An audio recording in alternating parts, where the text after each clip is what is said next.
அமைச்சரவை கூட்டத்துல அப்படியான முடிவு எடுக்கவே இல்ல. 436 விஷன் தமிழ்நாடு அப்படின்ற சொன்னாங்க. 436 விஷன்ன்றது ஒண்ணும் இந்த 1 மாத காலத்திலயோ அல்லது அமைச்சரவை கூட்டத்துக்கு முன்னாடி வந்து பட்டியலிடப்பட்டது கிடையாது. முன்னாள் முதல்வர் அம்மையார் ஜெயலலிதா அவர்கள் மீது பார்க்கிறப்போ, சசிகலா அவர்களும், டிடிவி தினகரன் மற்றும் சுற்றி இருக்கவர்கள் தான் வந்து பெரும்பாலான முடிவுகள் எடுக்குறாங்க. அவங்க ஆலோசனையின் பேர்ல தான் அவங்க செயல்படுறாங்க. இவரு திவாகரன் அவர்கள் சொல்றாரு. நடராஜன் அவர்கள் வந்து பெரும்பாலான இடங்கள்ல வந்து ஆலோசனை வழங்கியிருக்காரு அப்படின்னு.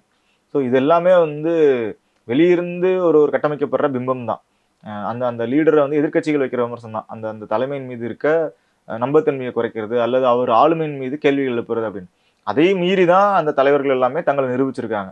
அது கலைஞர் அவர்கள் தொடங்கி அம்மையார் ஜெயலலிதா அவர்கள் இருந்து முன்னாள் முதல்வர் முத்துவேல் கருணாநிதி ஸ்டாலின் அவர்கள் வரைக்கும் அதெல்லாம் அதை தாண்டி தான் அவர் நிரூபிச்சிருக்காங்க தங்களுடைய தலைமை பண்பை. அப்போ இந்த இடத்துலயும் அவரோட தலைமை பண்பை நிரூபிக்க வேண்டிய இடம் வந்து விஜய் அவரிடம் தான் இருக்கு. ஆனா நம்ம பாக்குற அளவுக்கு பாக்குறப்போ அப்படியான மேஜர் டிசிஷன்ஸ் எதுவும் எடுக்கவே இல்லை. முதல்ல எடுத்தாதான் வந்து அது வந்து இவங்க தான் எடுத்தாங்க அவங்க தான் எடுத்தாங்கன்னு சொல்ல முடியும். பாலிசி டிசிஷன்ஸே எடுக்காதப்ப அது வந்து ஆதவர்ஜுன் அவர்கள் மூலமா தானா அவர் என்ன முடிவு எடுத்தாரு அப்படின்னு சொல்லணும். அப்படி எந்த முடிவும் பெருசான பாலிசி டிசிஷன்ஸ் எதுவும் எடுக்கல. பாலிசி டிசிஷன்ஸ் எடுக்க வேண்டிய இடம் வந்து அமைச்சரவை கூட்டம். அதை அதை அடுத்த இடத்துக்கு எடுத்துட்டு போற சட்டமன்றம்.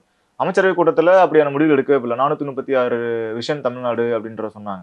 436 விஷன்ன்றது ஒன்றும் இந்த 1 மாத காலத்திலயோ அல்லது அமைச்சரவை கூட்டத்துக்கு முன்னாடி வந்து பட்டியலிடப்பட்டது கிடையாது. அது முழுக்க முழுக்க தாவேக்காவின் தேர்தல் அறிக்கை. தாவேக்காவின் தேர்தல் அறிக்கையை வந்து தேர்தல் அறிக்கையை தான் அவங்க வந்து அறம் பொருள் இன்பம் சொல்லி திருக்குறள்ல இருக்க மாதிரி பாகங்களாக பிரிச்சிருந்தாங்க.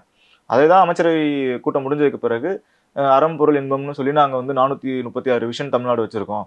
அதை அந்தந்த துறைகள் அமைச்சருக்கு பிரிச்சு கொடுத்துருக்கோன்றது நத்திங் பட் எலெக்ஷன் மேனிஃபெஸ்டோ. தேர்தல் வாக்குறுதிகள் ஒரு ஒரு துறை சார்ந்து என்னென்னலாம் அவங்களுக்குலாம் வருதோ அவங்கவுங்களாம் பிரிச்சு கொடுத்து அதை எப்படி அமல்படுத்த முடியும் அப்படின்றத ரிவ்யூ பண்ணிட்டு வாங்க அப்படின்ற மாதிரி ஒரு ஹோம்ஒர்க்காக தான் கொடுத்துருக்காங்க. அப்போ எங்கேயும் முடிவு எடுக்கப்படல. அப்போ அமைச்சரவையில் தான் முடிவு எடுக்கப்படணும், அங்கேயும் முடிவு எடுக்கப்படல. அல்லது முதல்வர்கள் நேரடியாக சொல்லியிருக்காரு, ஆய்வுக் கூட்டங்கள் தான் நடத்திட்டு இருக்காரு. எதுவும் பாலிசி டிசிஷனா எதுவும் நடக்கல.